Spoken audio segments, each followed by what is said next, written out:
6:24. Ya tenemos aquí al invitado. Yo creía que iba a estar por Zoom y resulta que está presente. ¿Tienes la carta del capitán Edwin Ortega que mandó esa vez para ubicar un poco de contexto y enseguida dar paso a Yolanda, que es quien va a comenzar la conversación?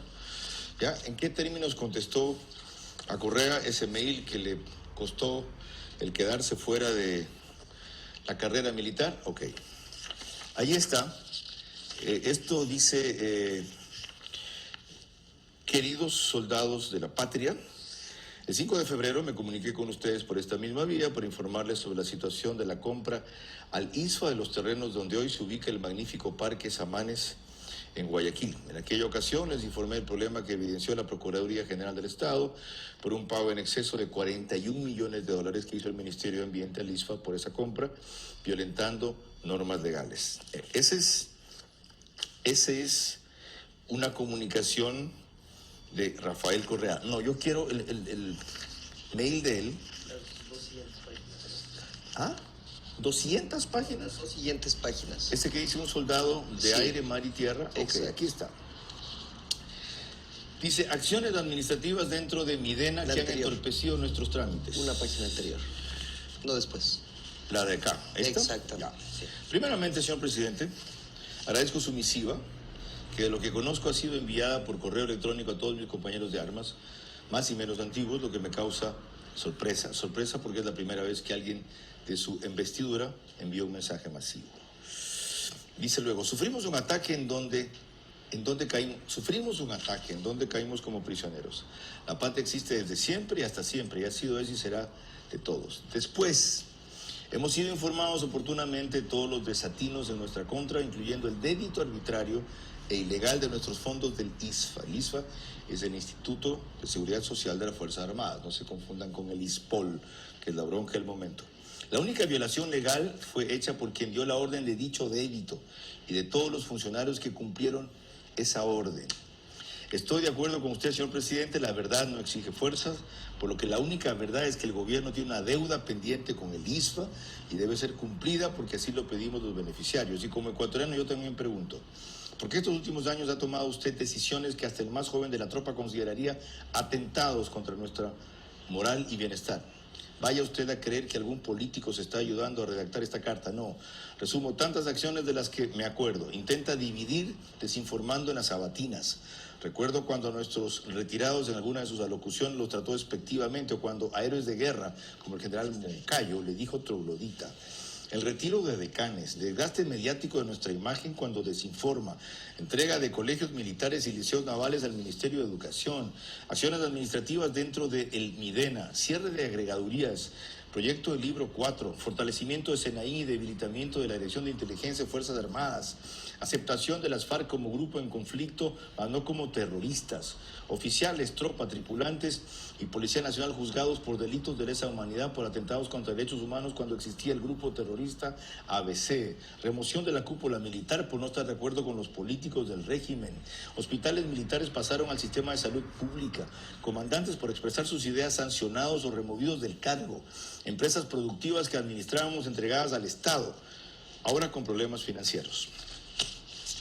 Eso, un extracto de la carta enviada por el capitán Edwin Ortega a Rafael Correa, que le generó su salida de la Armada, según reseñé hace pocos instantes, más ese fragmento de un documental que les mostré, que él ha propuesto al país para recordar el drama de los venezolanos aquí. Ok, con esto estamos más o menos ubicados. Empieza Yolanda Torres desde Quito. Gracias, Carlos. Qué gusto contar con usted en nuestro set, capitán, para recordar a la gente y ubicarle sobre usted mismo. Vamos a decirles que él es capitán de corbeta en servicio pasivo de la Armada del Ecuador, 25 años de experiencia en el ámbito naval, militar, empresarial y académico. Formación multidisciplinaria y holística en leyes, políticas, seguridad integral, planificación estratégica, coaching, peritajes, relaciones internacionales y derechos humanos. El capitán con valentía enfrentó diversos temas que en su momento durante el gobierno de Rafael Correa consideró abusos, humillaciones, arbitrariedades. no solo contra él, sino contra las propias Fuerzas Armadas. ¿Qué es lo que usted más deplora de esas actitudes del Ejecutivo de entonces y de cualquier persona que ostente el poder hacia sus Fuerzas Armadas y la ciudadanía en general? Buenos días, Yolanda. Un gusto estar aquí en este medio. Definitivamente lo que más creo y estoy seguro que sí, los ecuatorianos hemos reprochado es el abuso de poder. No es posible que los gobiernos vayan paulatinamente, de una manera estratégica, cooptando los poderes que de alguna manera se ha visto reflejado en la mala práctica en la era republicana. Esto no es nuevo, esto lo venimos viviendo desde hace más de 30 años. Pero en el Correato esto se vio abruptamente matizado por cómo Alexis Mera, Ricardo Patiño, el Corcho Cordero, los Alvarado, los hermanos Alvarado, recuerde usted con los medios de comunicación, el actual asambleísta José Serrano y una serie yo les llamo los capos, los caporales de la Revolución Ciudadana, consideraron al país como su hacienda, su patio trasero. Y eso es lo que desde el 2008, con el mismo ataque a Angostura, iba yo tomando nota, desde como un teniente, ¿no? Como un teniente de navío de la Armada, iba tomando nota cómo el gobierno manejaba a su antojo la información. Y este engaño populista, este ataque mediático, muchos dicen que él emuló a Hugo Chávez, de que ha emulado al mismísimo Fidel Castro, pero yo voy más allá. Ellos aquí hicieron su propia, que inclusive Carlos Vera los bautizó como su propia Stasi criolla. Yo recuerdo que a lo largo de estos 10 años, desde el primer mandato de Correa hasta el siguiente, con sus sabatinas, con su influencia en el aparato estatal, demostró de que él estaba haciendo obras, pero no nos... Sí, Yolanda. No, yo simplemente quería pedirle respuestas más cortas porque hay tanto que hablar con usted realmente. Lo que también llamaba Carlos Vera es de el aparato correísta, ¿no? Que tenía no solamente a las personas que usted ya mencionó, sino otros métodos como de castigo hacia quienes no eran obsecuentes con él y premiaba a quienes sí lo eran. Y quienes no lo eran, él enviaba todo un aparato. Hablamos del SRI u otras instituciones para cercar a quienes él consideraba enemigos. ¿Usted fue víctima de eso? Por supuesto, de los 5 oficiales que fuimos llevados a consejos de disciplina, el señor Alexis Mera se reunió con 2, el señor Patiño con 1 y 2 fuimos sancionados con falta tentatoria. Falta tentatoria, prácticamente la carrera en el grado de oficiales superiores estaba condicionada ya a un no ascenso a almirante. Y más allá de eso, el ataque dentro de Fuerzas Armadas, a diferencia de un empresario que tuvo la persecución del SRI, a diferencia de un comunicador que tuvo la persecución de la super la que encabezó el señor Ochoa con la super de telecomunicaciones, un soldado fue, en mi caso, yo fui perseguido por 4 vías, Yolanda. La vía administrativa con más de 21 procesos dentro de la fuerza, con los comandantes de turno. Capitán, ¿por qué usted replicó a la prensa? Capitán, ¿por qué limpió mal las botas? Capitán, ¿por qué no cumplió con informar? Una serie de trámites y de acciones administrativas en contra de mi libreta naval. Y segundo, las acciones constitucionales. Recuerde también que lo que motivó todo este pandemonio fue el hecho de que Correa hizo uso de un recurso que es legítimo para los ciudadanos de a pie, como es la acción de protección. Y eso es lo que una jueza constitucional, en un sorteo, la jueza Vanessa Wolf, le da lugar a esta acción y me vuelven a juzgar. Es decir, se abrieron una serie de procesos administrativos y dentro del campo penal fui grabado un audio dentro de la fuerza cuando yo pedí que se le declare persona no grata a Ricardo Patiño. Así que creo que la persecución, claro, y eso lo entendió muy bien el gobierno, que si es que a a Ortega le volaba la cabeza, Correa estaba perennizado en el poder. Recuerda que ellos querían gobernar por más de 100 años. así es, y todavía tienen la misma intención. ¿Qué pasa cuando los tentáculos del poder pueden, ¿cómo se dice? Ayúdame, Carlos, poner tenazos alrededor de una institución, atenazar, correcto, alrededor de una institución tan poderosa, fuerte, como son las Fuerzas Armadas? ¿Qué pasa cuando estas Fuerzas Armadas dejan de ser obedientes a la Constitución y las leyes de la República, capitán, y se vuelven obsecuentes al poder de gobierno? Esto ocurrió, por ejemplo, en Venezuela con Chávez y ahora con Maduro. Es la mejor pregunta que creo que se la puede hacer a alguien que tiene amor por la patria. Ver la forma de que esta hegemonía, esta tiranía no abarque los tentáculos de Fuerzas Armadas y Policía Nacional. El momento, y eso casi lo logra Correa.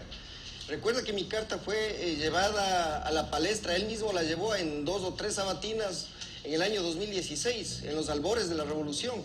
Si es que esto hubiera permitido de que coroneles, tenientes coroneles, capitanes de fragata, comandantes, capitanes de navío, que fueron ascendidos por él al grado de almirantes y de generales, hubieran llegado a tener el mando de una fuerza totalmente, de una manera totalitaria, tenga usted la plena seguridad de que estábamos peor que Venezuela.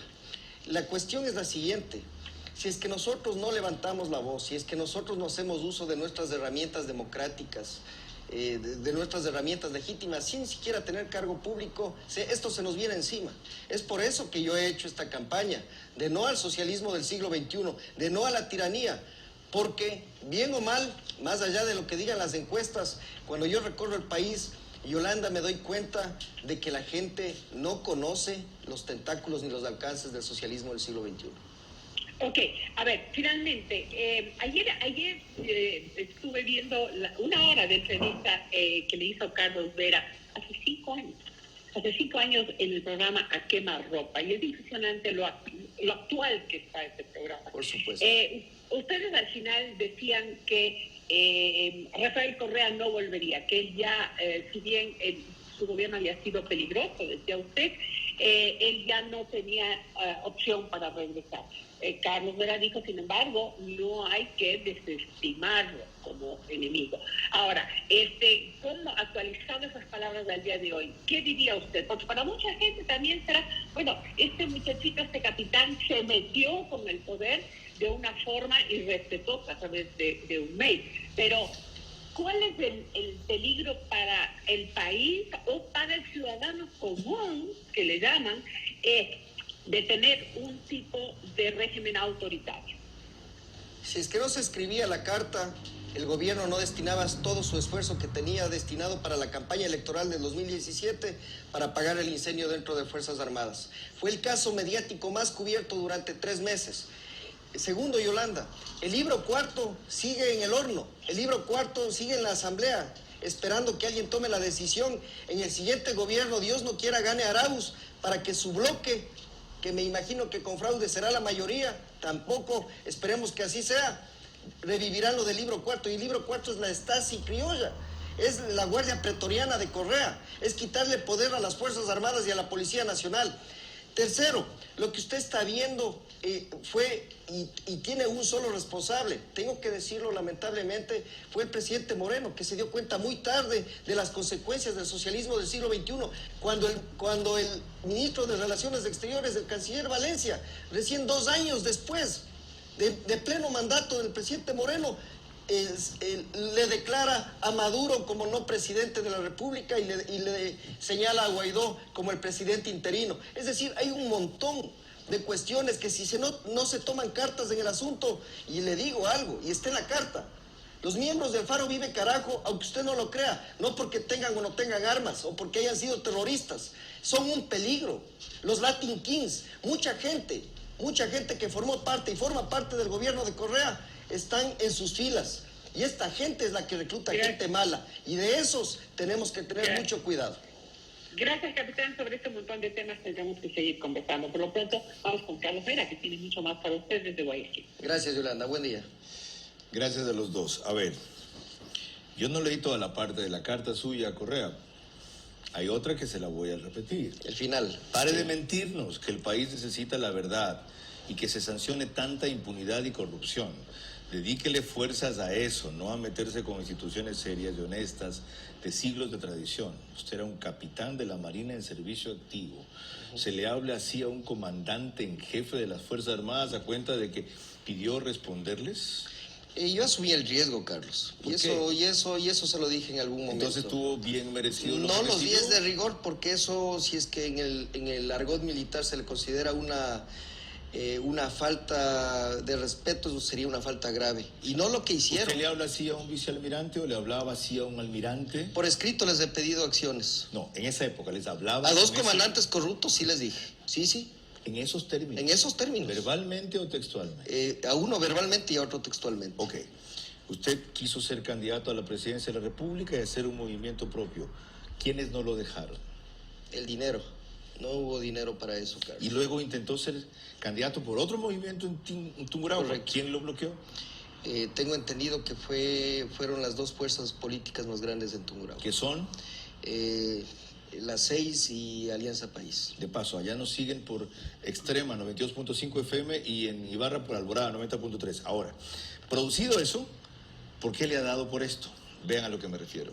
Hace un rato les mostré el testimonio de Raquel Rosales en un trabajo pedido por el capitán Ortega, a quien ven ustedes escuchando el testimonio de ellos.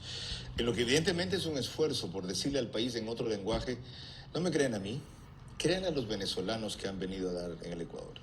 Este es Luis Jiménez, colega nuestro, 32 años, trabajaba en Venevisión, fue asesor de comunicación de Tarek William Saab.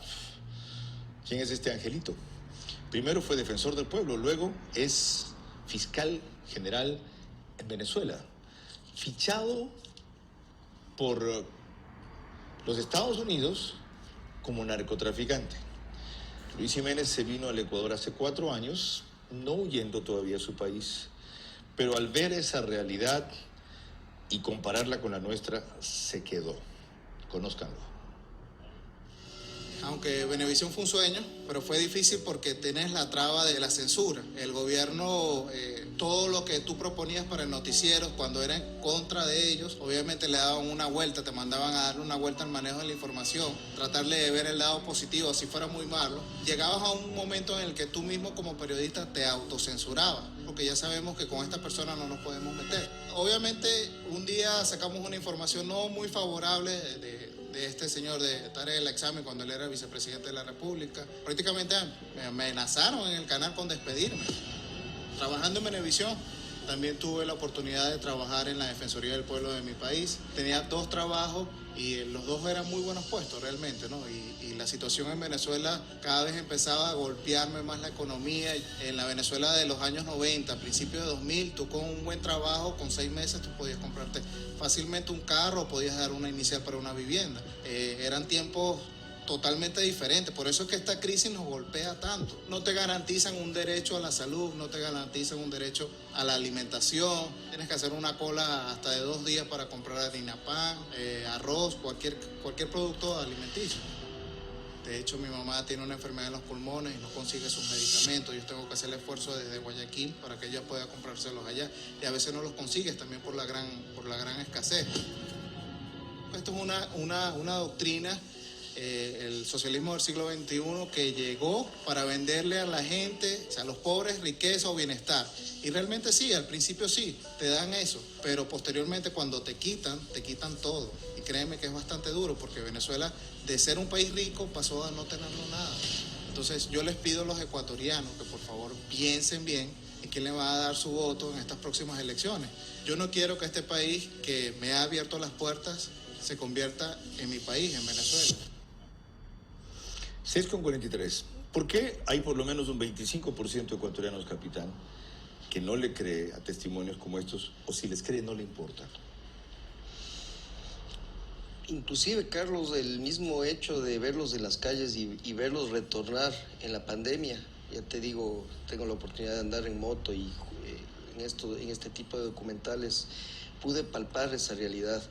Y es porque el estado de propaganda es mucho más fuerte que el impacto emotivo de lo que podamos ver en el día a día en los semáforos o en las avenidas de nuestro país o en las autopistas de nuestro país. La gente tiene metido el cassette todavía. La gente cree que es mucho más beneficioso someterse a una dádiva del gobierno, estar del lado del gobierno, Carlos, que enfrentar una realidad. Ya, pero hay otro hecho objetivo. Cuando yo he indagado en por qué esta gente piensa de esa manera, aproximadamente hoy un 25%, que es el segmento que apoya a Arauz. De paso, ayer me decían que por qué difundí la encuesta de Market, que muestra que Arauz está adelante según se vea votos válidos o no, en un caso 27-25, en otro caso 37-32. Es porque la realidad no se puede ignorar. Si la quieren cambiar, tienen que conocerla primero. Existe el riesgo, sí, del triunfalismo, de que algunos se voten o se volquen más por la candidatura que dice esa encuesta va primera. He difundido otras que dicen que no va primera. Ah, sí, de eso no se acuerdan. Pero lo importante, para quienes estamos por una opción democrática, es a tiempo hacer una serie de ajustes y rectificaciones para revertir ese resultado o acortarlo. Claro que es posible. Algo están haciendo mal, inclusive yo, en mi rol de comunicador, algo estoy haciendo mal. Y ocultarlo no es la manera. La gente no es boba. Algunos la creen. Y lo otro, si a algunos les ha dado por el pánico y la desesperación, tranquilícese. La pelea es peleando y se libra hasta el final. Y esto va a dos vueltas. Y este país no lo vamos a perder. Porque hay personas como este señor que está aquí que perdió su carrera por asumir con hidalguía una respuesta. Para algunos fuera de tono, para otros fuera de línea. Si así fuera, la sanción era la consecuencia era una sanción de otro tipo. Pero le decía, hay un segundo factor, capitán. Cierta gente, esa gente, solo ve una cosa. En ambos gobiernos hubo corrupción, la entonces descomunal, la de ahora distinta, pero insufrible, mientras que en el periodo anterior, y tampoco interesa porque no se ponen a pensar que el petróleo llegó a 100 y ahora estuvo hasta en 16. No les interesa. En el periodo anterior, escuelas, obras, presas, carreteras, etcétera, bonos, mientras ahora todo ha sido restricciones y limitaciones. Tampoco muchos se detienen a analizar que estamos viviendo una pandemia que ha parado el mundo, no solo que ha parado el Ecuador, y que con relación a lo mal parados que han salido otros países, no estamos tan mal. ¿Por qué ese segmento de la población no digiere esto así? ¿Y qué podemos hacer para que lo entienda mejor en el tiempo que nos queda? Carlos, yo creo que de toda la estrategia del gobierno de Moreno y de los comunicadores decentes que hay en este país, se olvidaron de eso, del estado de propaganda. Estos 4 años, y voy a hablar en términos militares, debíamos darle al correísmo palo. El ecuatoriano, cuando no cree que Venezuela está mal, cuando cree que los hospitales y las carreteras es lo válido, es porque en estos 4 años no se le lavó el cerebro para bien. A nosotros 10 años nos lavaron el cerebro para mal. Y esas medidas, tácticamente hablando, de contrainteligencia, generaron de que, mire mis compañeros que fallecieron en el accidente entre Balsapamba y Babahoyo. Yo ando en moto en esas carreteras. Cierto. Es un suicidio, Carlos. Esto fue recién. Hace 3 días, ¿Sí? Hace 2 días. Fue un suicidio, es un suicidio andar en nuestras carreteras. La vía, la mejor vía, la que decíamos que era el hormigón de 1 metro, entre Ambato, el Riobamba y Payatanga, destruida. Entonces, ese estado surrealista en el que está sumido el ecuatoriano se lo despierta de una sola manera. Es como cuando uno va al psicólogo o al psiquiatra. Sí, necesita ser sometido a una hipnosis o necesita ser o le dan Neuril para calmarle su ansiedad. Faltó un estado de propaganda. La fiscal hizo bien, el gobierno hizo lo correcto en tomar medidas en contra, en el caso Arroz Verde, en un montón de casos, pero el estado de propaganda, es decir, hacerle llegar la verdad al ecuatoriano de a pie. No, y estamos Hay quienes aquí. piensan al revés, exactamente al revés, que el gobierno algo hizo, no todo lo que debió haber hecho coincido en eso con usted, y en algún momento se excedió hasta en eso. A cada rato fue, no nos dejaban la mesa servida, a cada rato fue, saquearon las arcas del Estado, a cada rato era esa justificación, 2 años después que no tenía sentido. Pero que en cambio la prensa cometimos, me incluyo, el mismo error, no dejar de hablar del correísmo, lo cual lo mantuvo en la memoria, en el imaginario, y que el error fue no haberlo ignorado y no haberlo olvidado, a pesar de todo lo que sucedió. ¿Qué le respondería a usted? Los baños de verdad. Fuerzas Armadas no hay un solo almirante que haya dicho que el caso Ortega fue un abuso de autoridad. El tema de las cárceles. Hasta ahora estamos esperando que alguien diga por qué los choneros y por qué los lagartos están al mando de las cárceles. Pero en cambio veamos del otro lado. Una cosa que no ha logrado Correa y sí quiso lograr, y usted lo denunció, y lo mencionaba Yolanda, es atenazar a las Fuerzas Armadas al extremo de ideologizarlas también. Y no ha conseguido eso, que sí ocurrió en Venezuela. Sí, si no estamos como Venezuela, entre otros factores hay 2. La dolarización 1 y las Fuerzas Armadas que no se dejaron copar 2. Pero exactamente, la falta de información. ¿Por qué el gobierno no tuvo una campaña para decir la verdad? Este momento, estamos a 3 meses de entregar el mandato, 3, 4 meses, Carlos. ¿Por qué no mandan los camarógrafos de los medios públicos a hacer un documental de las carreteras y de los hospitales? Ok, estamos a 3 semanas de la elección.